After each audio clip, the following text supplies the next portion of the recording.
Hey, welcome back to the series of Business Studies Chapter 5 Organizing. In this video, we are learning about advantages and disadvantages or limitations of formal organization.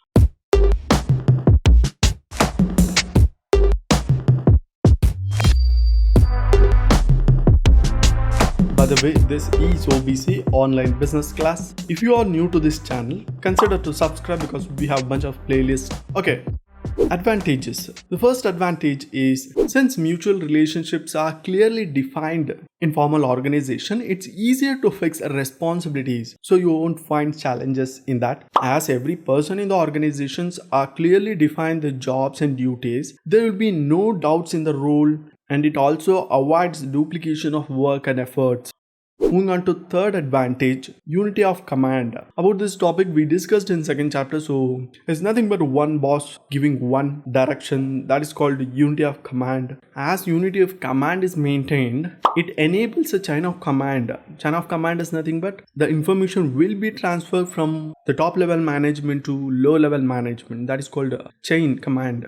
Moving on to third advantage, it leads to effective achievement of goal by providing frameworks for the operations that to be performed and that will be ensured by the each employees because they know what they are doing, because they know their roles.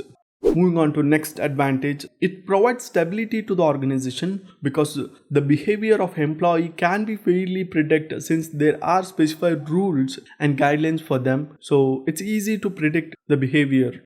Moving on to limitations, the first limitation is the formal communication may lead to procedure delay as the establishment of chain of command has to be followed, which increase the time taken from the decision making, so it's time consuming.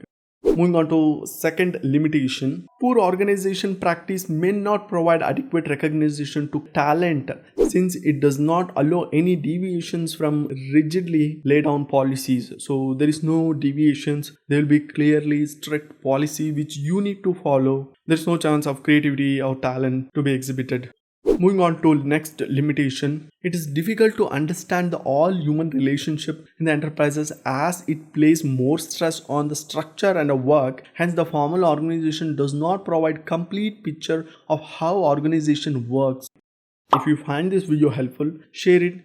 Click here to watch the next series about informal organization. Support us by subscribing. Thank you for watching. See you in the next class. Bye.